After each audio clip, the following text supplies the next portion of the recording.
जय हिंद, जय जवान जय किसान। मेरा नाम है राहुल जवान और आप हैं मेरे साथ इस समय बिहार में। मेरे पास कुछ किसान भाई आए हैं मिलने के लिए, जहां मैं रुका था तो वहीं आए मृत्युंजय जी। इन्होंने चुकंदर भी लगाया और पूरा जहर मुक्त किया, लेकिन वो दुर्भाग्य था कि मार्केट नहीं मिला और उनको रासायनिक रेट में बेचना पड़ा।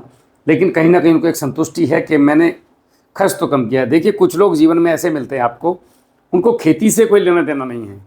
वो जीवन में एक उदाहरण बन के लोगों के सामने आना चाहते हैं कि भाई मैं कर सकता हूँ इस उम्र में, तो क्यों नहीं कर सकते। मैं तो इनको लगभग कोई 25-30 साल का लड़का सोच रहा था, लेकिन जब मेरी मुलाकात हुई भैया से तो मैं तो धन्य हो गया। प्रभु, एक आपका परिचय। मैं मृत्युंजय कुमार, ग्राम पोस्ट थाना पियर, प्रखंड बंदरा, जिला मुजफ्फरपुर जी का निवासी हूँ। कितने किलोमीटर है यहाँ से? यहाँ से लगभग 190 किलोमीटर की अरे बाप दूरी रे, है। सुबह जी, कितने बजे चले? सब 5:30 पर मैं घर क्या से निकला। जल्दी थी मिलने की? हम तो वीडियो में तो देखे वीडियो में देख रहे थे सब, मतलब कि अब बताइए कि आप इतना सेवा करने के लिए तैयार है, मैं इतना समय नहीं बिता सकता हूँ। नजदीक से मिला, बड़ा संतुष्टि मिली, हमको कुछ पूछना ही नहीं है, सब कुछ हमको वीडियो से मिलता रहता है। अच्छा। हाँ, कोई शंका समाधान मिलने नहीं। का मन था एक बार। बस मिलना था। के सामने और से जब भी कभी आप बिहार आइएगा तो मैं जहाँ रहिएगा मैं मिलूंगा। मुझे पता चला कि आप सीतामढ़ी जाने वाले हैं, तो हम अशोक जी से संपर्क किया तो पता चला कि गोपालगंज चले जाएंगे। उसके बाद पता चला कि आप भागलपुर जाने वाले हैं। अरे बाप रे। मैं चाहा कि भागलपुर भी जाऊंगा।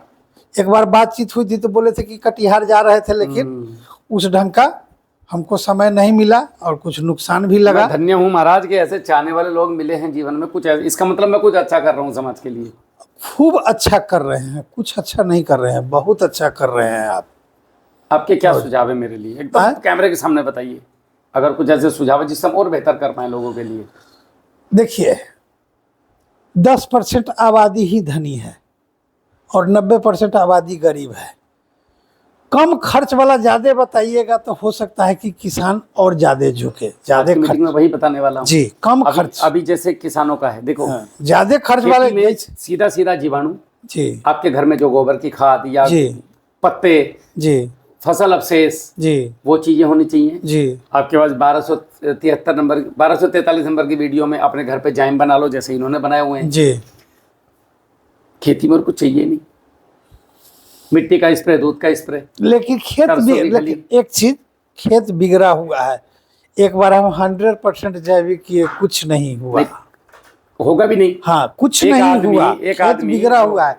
इसलिए 50% हमको उर्वरक का इस्तेमाल करना पड़ा है। तो हम तो बोलते ही हैं आपसे जब तक आपको मैं नहीं जानता था तब तक 100% किया। हम पहले ऐसे आदमी हैं, बंसी गेहूं कोई नहीं होगा दुनिया का। बंसी गेहूं आप आज एक क्वार्टर रोज चढ़ाते हैं, एक मुर्गा रोज खाते हैं, कल से हरे राम कैसे कर सकते हैं? Not possible. चुलक मारेगी 3 दिन 4 दिन 5वें दिन 6ठे दिन बोलोगे यार बाद में कर लेंगे, राम राम ले आ क्वार्टर पहले। सही बात है। जमीन 60 साल से इसकी ले रखी है हमने, रसायन ठोक ठोक के इसके अंदर। एक समय तो कैसे ऑर्गेनिक पे चले जाओगे यार? इतनी बड़ी इकोनॉमी इस देश की, डमडमा जाएगी भाई। मध्य प्रदेश से सीधा बोलते हैं भैया, आधा मध्य प्रदेश से बंसी गेहूं बीज मंगाए थे, शुगर फ्री गेहूं मंगाए थे, कुछ नहीं हुआ। लेकिन हम जो हुआ लगभग मात्र। किसानों के लिए क्या मैसेज आप देना चाहते हैं? किसान के लिए मैसेज दूंगा कि उर्वरक का इस्तेमाल लोग धीरे धीरे कम करके आगे चल के छोड़ दे, खर्च भी कम लगेगा। सबसे पहले पेस्टिसाइड, फंगीसाइड और हर्बिसाइड, ये 3 चीजों से बचो। अब पेस्टिसाइड फंगीसाइड का जरूरत कहाँ है? थोड़ा मेहनत कर लेगा अगर बस सारा चीज जमीन पर मिल रहा है। भांग है, धतूर है, सोइजन का पत्ता है, नीम का पत्ता है, जामुन का पत्ता है, शरीफा का पत्ता है, क्या कहते हैं, करियौनी का पत्ता है। ये सब पत्ता सबका इस्तेमाल अगर कर लेता तो हॉस्पिटल में कनैल जाना पड़ेगा। कनैल का पत्ता है, इस सब पत्ता को अगर सरा देता है, अगर गोमूत्र में सरा देवे तो उत्तम है। गोमूत्र अगर नहीं है तो गुड़ और डिकम्पोजर में सरा दे उसको। 90 दिन सरा देने के बाद उसको अगर हो सके तो 1 लीटर 18 लीटर में डाल के अगर वो स्प्रे करे तो वो जहर हो गया। जितना हम तो इतना ही जानते हैं कि जो मवेशी नहीं खाता है सब जहर है। उस सबको उसमें अगर डाल दिया जाए तो उससे बेहतर कुछ नहीं है। और वो अंग्रेजी तो उतना मैं नहीं जानता हूँ, जो जंगल जलाने वाला दवाई सब होता है उसका हम विरोधी हैं। मैं वो नहीं डालता हूँ, चाहे नहीं हो। हमारे साथ आने के बाद क्या कुछ लगा आपको कि ये लोग कौन हैं, कैसे हैं, क्यों कर रहे हैं ये काम? आप तो सेवा भावना से कर रहे हैं, आप तो व्यवसाय कर भी नहीं रहे हैं, आप सेवा भावना से कर रहे हैं। सेवा भी एक व्यवसाय है। हाँ शायद मैं अपना जन्म हाँ हाँ हाँ हाँ, ये भी मान लो। हाँ, ये मैं मान बिना रहा हूँ। स्वार्थ के जीवन में कुछ नहीं होता। हाँ, सेवा आपका हमें एक स्वार्थ है, हमें आनंद आता है। कोई भी आदमी काम क्यों करता है? आनंद आता है। मैं पैसे क्यों कमाऊंगा? मैं एक बड़ा गाड़ी खरीदूंगा, बड़ा बंगला बनाऊंगा, उससे मुझे क्या होगा ना? वो उससे मुझे आनंद आएगा। किसी भी व्यापारी से पूछो, काहे जमीन खरीद रहे हो इतनी, काहे मॉल बना रहे हो, एक के बाद एक, आनंद आ गया उसको, वो आनंद के लिए कर रहा है। अगर हमें आनंद किसानों की सेवा में आ रहा है, तो हम किसानों की सेवा कर रहे हैं। लेकिन वो मॉल जो बना रहा है उसको नींद नहीं आता होगा, ये तय है। हम जो है, जो मैं कर रहा हूँ, उसको नींद नहीं आता होगा, उसको नींद के लिए दवा खानी पड़ती होगी, ये भी तय है। हमको सोने के लिए सोचना ही नहीं है। मैं स्वच्छ भारत का निर्माण करने में लगा हूँ। मेरी शुभकामना आपके ये साथ। सत्याग्रह की जगह है जहाँ बैठा हूँ जी। यहाँ से सत्याग्रह आंदोलन शुरू हुआ था गांधी जी का। जी जी। तो बिहार में बिगुल पहले तो बज चुका है, लेकिन इस तरफ से बिगुल यहाँ से बजा है। अब देखते हैं यहाँ तक कितने लोग, खैर काफ़ी आप लोग इतने सारे लोग हैं और इतना समर्थन मिल रहा है, ये बहुत बड़ी बात होती है।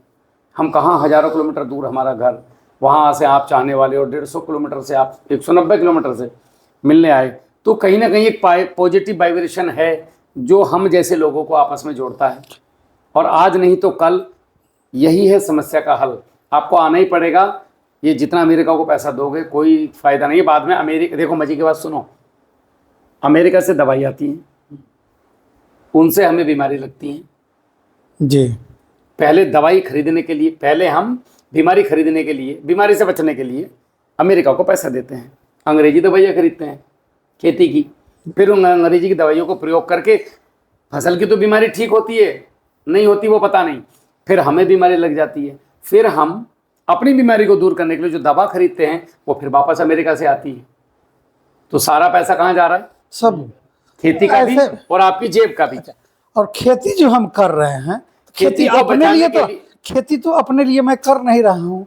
खेती ट्रैक्टर वालों को दे देना है, खाद वाले को दे देना है, बीज वाले को, खेती को बचाने के लिए मजदूर को दे देना है। ये सब देने के बाद हमको लगता है क्या बचता है?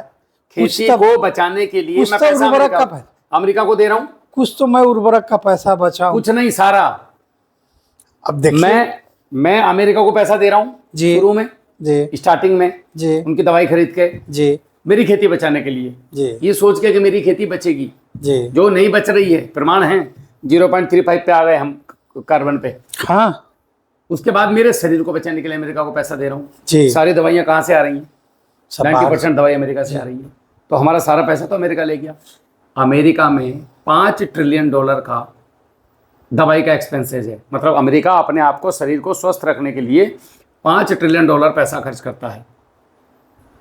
समझ गए आप? क्यों करता है? क्योंकि वो हमसे 50 साल पहले से रासायनिक दवाइयाँ यूज करता था। अमेरिका में हर 10 में से 9 आदमी बीमार हैं, बिना दवाई के कोई नहीं जी रहा वहाँ पे। अब भारत किस लेवल पे आ गया? हम $1 ट्रिलियन आज की तारीख में 2025 में $1 ट्रिलियन दवाइयों पे खर्च करते हैं, जो अंग्रेजी दवाइयाँ हैं। आ गए उसके पीछे पीछे।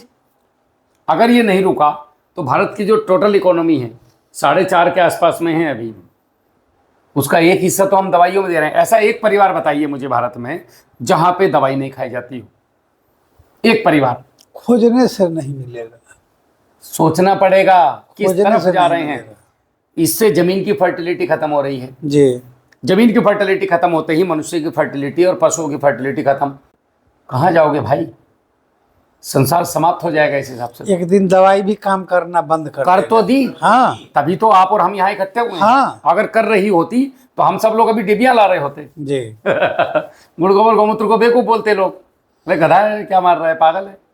लेकिन आ रहे हैं सब लोग इस तरफ। खड़े खड़े गन्ने सूख गए, खत्म हो गए खेत पूरे फंगस से। और ये एक जगह नहीं है, मैं पूरे भारत में घूमता हूँ, हर फसल में ये समस्या है, सेब से लेके अंगूर तक।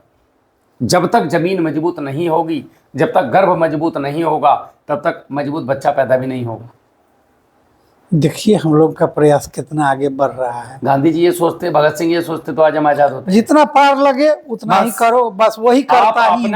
अपनी आखिरी अंतिम सांस तक राष्ट्र के लिए, देश हित में सच्ची ईमानदारी के साथ तिरंगे को सर्वोपरि रखते हुए काम कीजिए।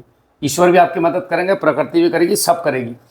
हाँ, तो कर्म करने से बढ़ के कोई चीज नहीं। कर्म करने वाले को तो हर जगह से सहयोग मिलता है, ये मर्जी नेचर करता है सहयोग। हाँ, हम ऐसे एनर्जेटिक रहते हैं। लोग पूछते क्या खाते हो, तो जो तुम खाते हो वही खाते हैं भाई। तुम तो फिर भी हमेशा अपने घर का खा रहे हो, मैं तो कहाँ धक्के खाता रहता हूँ। कभी कहीं का पानी पी रहा हूँ, कभी कहीं का पानी पी रहा हूँ।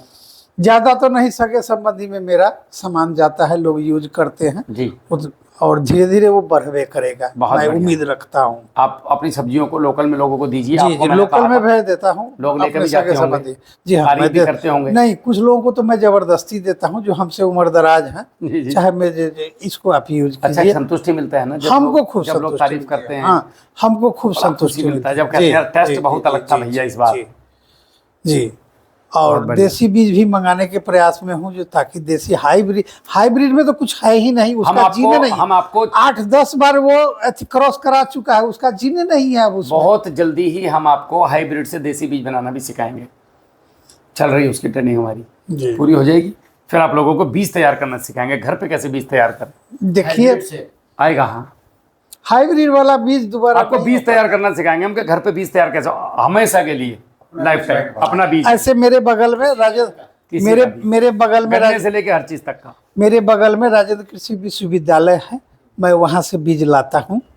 मैं वहाँ से बीज हाइब्रिड को धीरे धीरे मैं हटाते जा रहा हूँ।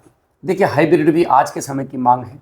उसकी दिक्कत ये है, मैं आपको बताऊं, पक्षधर मैं भी नहीं हूँ, लेकिन देसी बीजों को संवर्धन उस तरीके से करना पड़ेगा हमें कि उत्पादन बढ़े। 150 करोड़ भारतीय हैं आपके देश में जी, लेकिन खाना कितने खाते हैं एक दिन में? 500 करोड़। अच्छा, क्या कीजिएगा। 150 नाश्ता, 150 लंच और 150 डिनर।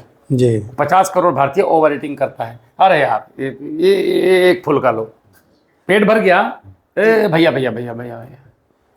और कम से कम 25 करोड़ का थालियों में बच जाता है, जो वेस्टेज में जाता है।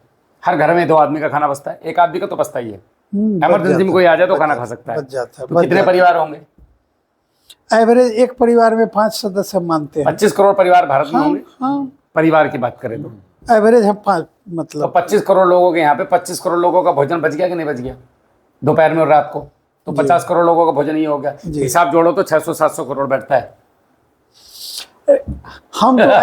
हम तो ऐसे बताते हैं जी कि आपके खेत में नहीं होता है, उसको खरीद के देखिए। बिल्कुल। आपको देहाती भाषा में मैं कहता हूँ, उसको बरकत नहीं होता है अगर हर चीज खरीदना हो तो। सच में नहीं होगी, नहीं जब होगी। तक आप अपने जी, स्वयं से कुछ नहीं जी, करेंगे। जी, बहुत बढ़िया लगा आप आए, और बड़ा अच्छा लगता है जब आप लोग आते हैं, एनर्जी आती है। जरा देखना उसको। मैं जब तक जानूंगा कि बिहार में जब तक हैं आप, जी जी, जब कभी आएंगे, मैं अब इतना ऐसी समय भी हमारे पास ऐसी नहीं है, मैं जरूर मिलूंगा नजदीक से, मैं सुनने के आपके यहाँ बाद जरूर समझ में आऊंगा, आता अगली बार पक्का आऊंगा आपके यहाँ। ठीक है, मैं उसके लायक